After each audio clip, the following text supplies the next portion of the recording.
Hi Sagittarius, it's Nick. I hope you guys are doing good. This is for all my Sagittarians, Sun, Moon, Rising, and or Venus.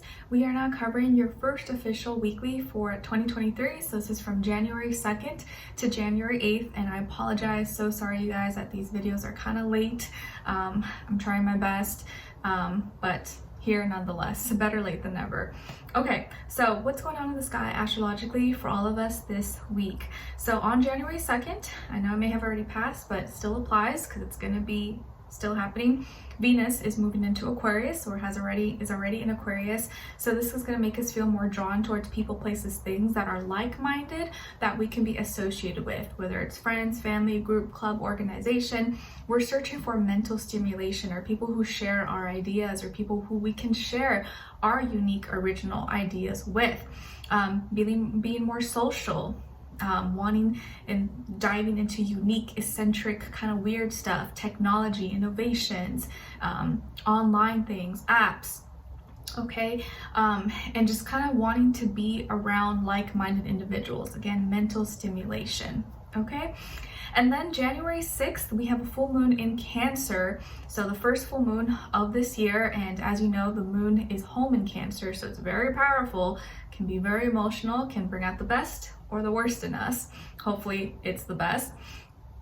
But this Cancer full moon can either make us really happy and content, satisfied with our home, family, private life, or maybe on the other side, we aren't. And so it can trigger us to bring up some emotions that maybe we haven't addressed and that have just been accumulating for the past month or so. And you know, things could easily trigger us, or people could be a little bit more moody or emotionally reactive. Okay, so you want to kind of lay low, not do too much if you can, if possible. Because if not you, maybe other people you may notice could be more emotional, more sentimental, more sensitive, easily triggered, or just kind of moody, and you're like, what's going on with this person? Is it a full moon? Oh yeah, it is a full moon. You can look up at the sky. Around this time, maybe be around water, take a nice bath if you can, or when you're showering, kind of like pretend like the water's cleansing you, removing everything away, like fears, doubts, worries, stress, all that. Kind of use that as like your little ritual, okay? And drink lots of water as well. All right, so we're gonna be covering a little bit of health, work, and love. I'll have a link to the extended reading below in the description box if you're interested afterwards. If you wanna follow me on my socials like Instagram, TikTok, or my second YouTube channel, that will also be linked below. And if you wanna check out my poetry book, that's available on Amazon, that will be below as well. And also guys, I was thinking of a way to kind of make these videos a little bit better as far as the weeklies, and instead of posting them all 12 separately, condensing them into one video, kind of like the format of my monthlies and mid-monthlies. That way it's posted all at once. You guys don't have to wait, because trust me, I don't just try like favor signs or put you guys last or anything like that. It's just how I stay organized. But if I put them all in one video, still kind of have each sign separated, time-stamped, and then have your extendeds below, and you just click whichever one you want to watch if you're interested. It's kind of like the same thing, but just all in one video. Let me know what you guys think, if you would like that, if you would prefer that, or if you like your video being separate. I don't know, I think it might be easier on me and maybe a little more fun or efficient for you guys as well. Let me know your thoughts, guys. All right, so we're gonna be covering a little bit of health, work, and love, and I'll have love or relationships. It doesn't have to be just love, it can just be friends, family, or some kind of connection, okay? All right, so let's continue on. So Sagittarius, when it comes to your health for this week, you may be kind of emotional, and maybe it's that full moon in Cancer kind of bringing out these emotions in a lot of us, but I just feel like you may be judging yourself hard. And I don't know about you, but Capricorn season definitely kind of like forces you to like look at reality and almost like judge yourself, because I've been feeling the same way. And of course it affects everyone a little bit differently, but since it's like your neighboring, your next door sign, I think you can kind of feel it to a certain extent. Emotionally, you're like judging yourself. You're like, oh man, do I need to do better? Do I need to do this? Or do I need to change something? And maybe you're dealing with some like, you know, insecurities or self-esteem, or maybe you with your health, maybe you're very health conscious, or you feel like you could be healthier or more fit or better. or kind of being nitpicky about your looks, your appearance or something. I just feel like you could be judging yourself a little bit harder than usual this week, and it may make you kind of emotional, or you may kind of feel like, am I good enough? Am I doing enough? And you may just kind of feel stagnant or feel stuck in some kind of feeling you can't get out of, and it could just be triggered by the full moon. So don't be too hard on yourself. Show yourself kindness, show yourself some grace, like be real with yourself, you know, like admit what you need to change or whatever, but also don't beat yourself up. You gotta have like a good balance. Be like, you know what, I'm trying, maybe I'm not where I need to be, but I'm gonna try a little bit every day and be better, but I'm not gonna like beat myself up over it or try to compare myself to other people. Okay, I feel like here maybe talking to someone or having a friend, a family member, or someone who can like, you know, hear you out, make you feel better could be really helpful. Maybe just having like a pet, if you have a pet, cat, dog around you, going for a walk, listening to your favorite song, writing, drawing, music or something can be kind of very therapeutic for you. Okay, but use this full moon to kind of like feel what you're feeling, but also release it and let it go, and not let yourself be stuck in that feeling or emotion for too long, because it can manifest into your health and your body, and you may even to a point be feeling like you're retaining water, you're retaining fluids, and you're feeling bloated, and you kind of let it all out, right? Because when you're eating too much salt, aka you're sticking too much negativity, you're criticizing yourself too much, your body, like you're retaining too much water. And I think spiritually this is your sign to release that and stop judging yourself so much. Okay, all right. And then when it comes to your career, your work, your finances, or in this area of life, I think that something could be in delay, or something is being held up a little bit. Not that it's not going to happen or come, but it could be, there could be some delays, or it's taking a little bit longer than usual. Like maybe you're supposed to get paid this week, but forever something happened, or there was a mix-up, so it may be coming a little bit later, or you're supposed to receive some kind of payment, or someone's supposed to pay you back, and it could be a little bit late, or maybe something with the bank or system processing. Maybe you were supposed to receive a document, a message, a package, and it got stuck somewhere, or like, you know, it may be a little bit late. It's still coming, but it may be in delay.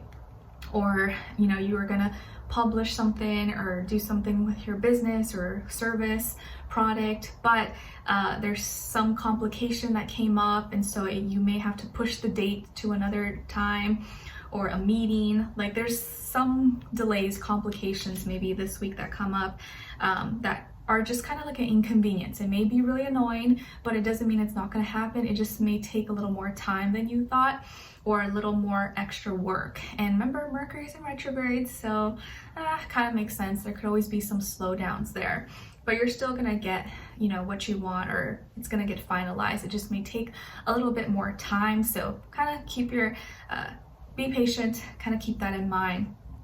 Okay. And then, you know, if you want something to look great or be perfect, it usually is going to take a lot of time, a lot of effort, and nothing great is done in, you know, quickly. So I think you are working on something great, or you're expecting something big, or something major. So it just universe may just be asking for a little more time, or waiting for, you know, it to come out perfectly. Okay. All right, and then when it comes to or something may need to be extended, okay? Then when it comes to your love, romance, dating, or relationships, or maybe just a relationship in general in your life, we have transformation, 7 of crystals, and the 3 of cups. So some of you might have Scorpio somewhere in your chart, or Cancer, Pisces. And then on this other side, for this other person, this can be the past, present, or future situation, or all 3, all the above. We have the Queen of Swords, 3 of Crystals, and the 9 of Swords.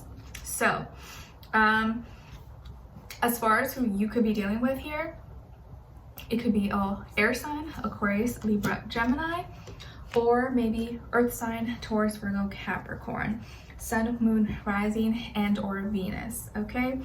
But doesn't have to be, could be any other sign. Like I would say to you guys, could just be energies person is embodying or playing out this time, or maybe be like a mixed match of one of those. Okay, so what is going on here, guys? I think you are going through a big transition, change in your life, internally, emotionally, and you're transforming how you deal with your feelings, how you deal with your emotions. And, you know, it could be, not that it's easy, but maybe you do it with a little more flow and fluidity than others. And this other person could be struggling, or maybe it's harder for them to like talk about things, and you're doing it in a way that's like healthier and it's gonna make you happier and it works for you, but that it may not always be comfortable or feel that same way to others or to this person maybe you're with or dealing with. Okay, but you're doing this for you. This is something that's important to you. This is something that's going to help you be happier, be more at peace, and not be dealing with these emotions, or kind of know how to process your emotions in a way that's healthier. You know, you're not distracting yourself or coping in an unhealthy way. But to this person maybe that you're with or dealing with, maybe they've always done it the opposite way that doesn't help you, and it could be uncomfortable for them. They're not used to it, or it's like, oh, like what, you want to do that, like, oh, okay. And they may not know how to talk about it or how to communicate their thoughts and feelings. And maybe for you right now, you kind of need some time, you need some space, and they don't like that because they want to be around you, they want to be talking to you, and they don't like not hearing from you. But maybe right now you're kind of pushing away a little bit, you just need some time alone, you need some space, but that makes this person feel uncomfortable. So you're kind of going through something internally, you're kind of trying to process your feelings, or you're changing how you deal with feelings and emotions in a healthier way by being patient, grounding yourself, maybe you know, going into nature, cooking, or doing something practical. Okay, putting your emotions, whether they're good or bad, in a practical way that's healthy, that's like, okay, I'm not being chaotic or crazy, and then makes you happy. You know, makes you feel like you have time, or you have the energy to celebrate, have fun, and be in good spirits. So you're doing something for you that doesn't include this person, and may call for you to kind of separate a little bit, or need some time alone, need some space. And so they may not like that. You know, maybe you're used to, for example, you know, when you're stressed, you know, go out for drinks with this person or with your friends, or you go smoke or whatever, do something that's your way of like, you know, not thinking or running away from your emotions. But now you're doing it differently. You're kind of going within, you're sitting with yourself, you're feeling what you feel instead of running away from it, and, you know, kind of learning how to have power over it, control it, and not let these emotions or whatever control you. But then that means you're not spending time with this person, or, you know, whatever. And so they may not like it. It may be like, oh, like they support you, they want to help you, but they're also like, oh, but you don't want to talk to me? Like what? Like, come on. Like, so it may be hard for them. I think they are happy for you, they want to help you, they want to support you, but it's like they want to be more involved in your life. They want to know what you're doing, hanging out, doing more things together. But I feel like this phase of your life is asking you to do things solo, is asking you to be with yourself, to separate, know when you need some time alone, to kind of recharge, figure things out. Because when you're surrounded by people or around someone all the time, you never have time to just like be with you and work through things, you know, like internally, mentally, emotionally, spiritually. And this person maybe just doesn't know how to be without you, or they depend on you, or like they always want to be around you. And so they may just have a hard time and may miss talking to you, and it can be kind of hard for them right now. But not everyone deals with things the same way. And I think you're figuring out what works for you. And, you know, the people who are meant to be in your life will understand it. It may be a little bit hard for them, but right now you got to do things for you. Okay, so let's continue on and extend it to get more information, to see where their energy is at, what are they thinking, what are they feeling when it comes to you, what they don't want you to know that maybe you should know, and what their next action move will be towards you, and then also your advice. Okay, so we'll continue on and extend it. Link will be below. Hopefully I'll see you guys there. If not, see you for our next reading. Take care, and I wish you guys all the best. Bye.